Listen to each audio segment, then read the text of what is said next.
Hello friends, एक और video में आपका स्वागत है। तो आज हम बात करने वाले हैं आईटीआर के रिफंड के बारे में। जी हाँ दोस्तों, यहाँ पर जो है आईटीआर के रिफंड के बारे में एक लेटेस्ट न्यूज़ आई है, उसके बारे में आपको बताने वाला हूँ। प्लीज़ वीडियो को एंड तक जरूर देखिए ताकि आपको पूरी जानकारी मिल सके। तो अगर आप चैनल पर नए हो तो प्लीज़ सब्सक्राइब जरूर करें, क्योंकि इस चैनल पर आईटीआर के बारे में ही जानकारी हम देते हैं।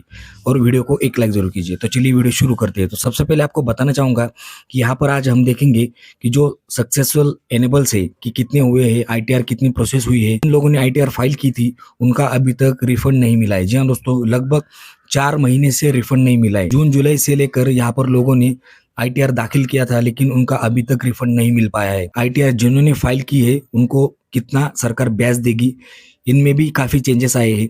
तो इसके बारे में सबसे पहले बात कर लेते हैं। तो यहाँ पर आपको दिख रहा होगा फ्रेंड्स की इंडिविजुअल रजिस्टर यूजर जो है, यानी कि रजिस्ट्रेशन यहाँ पर इनकम टैक्स में किया है इंडिया में 13,55,10,624 लोगों ने यहाँ पर रजिस्टर किया है। और यहाँ पर नंबर ऑफ रिटर्न्स फाइल की बात की जाए, लगभग 8,07,55,789 लोगों ने यहाँ पर जो है अब तक नंबर ऑफ रिटर्न्स फाइल करी है। की डेट की बात की जाए तो आपको यहाँ पर दिख रहा होगा कि नवंबर का डेटा यहाँ पर शो कर रहा है। आज 9 नवंबर है। नंबर ऑफ रिटर्न जो फाइल की गई है 99,029, यानी कि लगभग 1 लाख के करीब नंबर ऑफ रिटर्न्स यहाँ पर फाइल की गई है आईटीआर। पहले ये आंकड़ा कम हुआ करता था, कुछ 10-15 दिनों पहले सिर्फ 10 या 20 हजार से नंबर ऑफ रिटर्न्स फाइल की जाती थी।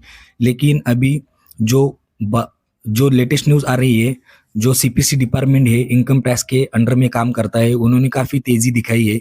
इसकी वजह से यहाँ पर नंबर ऑफ रिटर्न्स भी फाइल हो रहे हैं और नंबर ऑफ रिटर्न्स वेरीफाई भी जल्द से जल्द हो रहे हैं। तो यहाँ पर बात कर लेते हैं नंबर ऑफ रिटर्न्स वेरीफाई की। 7,75,73,39,652 लोगों का यहाँ पर अब तक नंबर ऑफ रिटर्न फाइल हुआ है। कल की डेट की बात की जाए तो यहाँ पर 1,02,321 लोगों का नंबर ऑफ रिटर्न आईटीआर ने वेरीफाई किया है, यानी कि सीपीसी ने। तो नीचे की बात करते हैं, जो मेन बात आती है प्रोसेस वाली। नंबर ऑफ रिटर्न्स तो फाइल की जाती है और वेरीफाई भी की जाती है, लेकिन जो नंबर ऑफ प्रोसेसिंग की जाती है वो काफ़ी कम होती है सीपीसी डिपार्टमेंट द्वारा। अगर आपका एक बार आईटीआर प्रोसेस हो गया तो आपके बैंक अकाउंट में रिफंड जल्द से जल्द आ जाता है, 1 से या 2 दिनों में, यानी 24 घंटों में या 48 घंटों में। 1,971 लोगों ने यहाँ पर आईटीआर प्रोसेस हो चुका है, मतलब इनके अकाउंट में जो है पैसा जाने वाला है। दोस्तों आप बिल्कुल भी चिंता मत करिए, धैर्य बना के रखिए। अभी आपके पास पेशेंस के अलावा कुछ भी ऑप्शन नहीं नजर आ रहा, क्योंकि यहाँ पर जो है धीरे धीरे जो आईटीआर रिफंड है, निर्मला सीतारमन हमारी जो फाइनेंस मिनिस्टर है, उनका परसों एक बयान आया था संसद में कि जो एक रिफंड है उनमें तेजी काफी देखने को मिल रही है। तो एक्सटेंडेड डेट है आईटीआर फाइल करने की, वो 10 दिसंबर तक कर दी गई है। कि अब तक सीपीसी डिपार्टमेंट द्वारा 1 करोड़ जो आईटीआर है वो पेंडिंग है। आप मतलब सोच सकते हो कि कितना बड़ा ये आंकड़ा है। आईटीआर के रिफंड में इतनी देरी क्यों हो रही है, उसके मैं 5 रीजंस आपको बताऊंगा, तो प्लीज वीडियो को एंड तक जरूर देखिए। रीजन ये होता है कि अगर आपका रिफंड उसमें देर लगती है। अपने वित्त वर्ष 2024-25 का आईटीआर 16 सितंबर तक यानी समय सीमा के भीतर फाइल नहीं किया तो सरकार रिफंड पर ब्याज 1 अप्रैल से देगी। जी हाँ दोस्तों, ये ध्यान में रखिएगा। अगर आपने 16 सितंबर तक अपने भीतर फाइल नहीं किया होगा तो 1 अप्रैल से रिफंड पर वो सरकार ब्याज देने वाली है आपको। यह ब्याज तब तक जारी रहेगा जब तक रिफंड की राशि आपके बैंक के खाते में जमा नहीं हो जाती।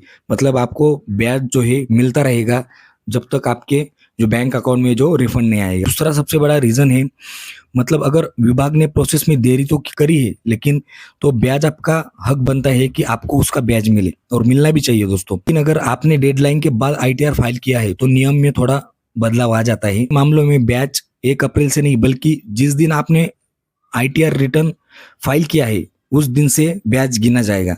मतलब सोच सकते हो कि जल्दी आईटीआर फाइल करना कितना जरूरी है, और वो भी गए डेट के अंदर।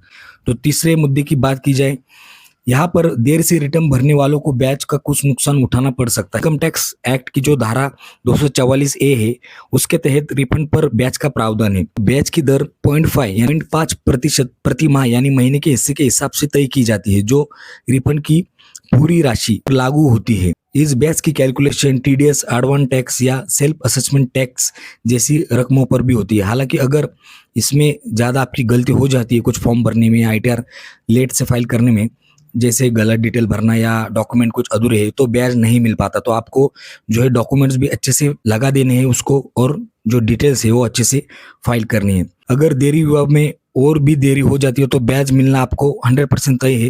अगर आपका रिफंड अभी तक नहीं आया है तो सबसे पहले income tax e filing portal पर जाकर स्टेटस चेक करना है आपको, और ज़रूरत पड़ने पर सेंट्रल प्रोसेसिंग सेंटर या असेसमेंट ऑफिसर से आपको कांटेक्ट करना है।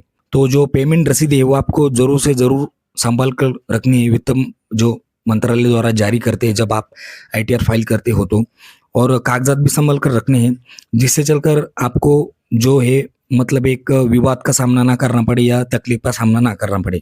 अगर आपने आईटीआर समय पर और सही तरीके से भरा है तो सेक्शन 244A के तहत सरकार की देरी पर आपको ब्याज मिलना तो तय है दोस्तों। तो सीबीडीटी का नया नियम आपको बता देता हूँ सीबीडीटी में यहाँ पर क्या रूल आया है। तो यहाँ पर आयकर विभाग जो इनकम टैक्स डिपार्टमेंट है उनके लिए टैक्स पेयर ने एक बड़ा कदम उठाया है। Central board of direct taxes यानी कि सीबीडीटी ने एक नोटिफिकेशन जारी करके बेंगलुरु में एक स्थित commissioner of income tax CPC को आयकर अधिनियम 1961 के तहत 54 के तहत समान अधिकार प्रदान किए हैं। इसमें अब सेक्शन 154 के तहत अधिकार दिए गए हैं कि वे गलतियों को स्वयं सुधार कर सकते हैं, और इस कदम से टैक्स पेयर को तेजी से रिफंड और आईटीआर में हुई गलतियों में करेक्शन की सर्विस मिली। आप बोल रहे हो कि यहाँ पर हमारा रिफंड नहीं आ रहा, लेकिन आपकी भी कुछ गलती हो सकती है। यहाँ पर आपको वो चेक करनी है क्या गलती है क्या नहीं, और आपको आईटीआर से एक बार संपर्क करना है। तो फ्रेंड्स, उम्मीद करता हूँ ये वीडियो आपको काफी पसंद आया होगा। चैनल पर नहीं हो तो प्लीज सब्सक्राइब जरूर करें और वीडियो को प्लीज एक लाइक जरूर करें, ताकि ये इंफॉर्मेशन ज्यादा से ज्यादा लोगों तक पहुंच सके। तब तक के लिए थैंक यू।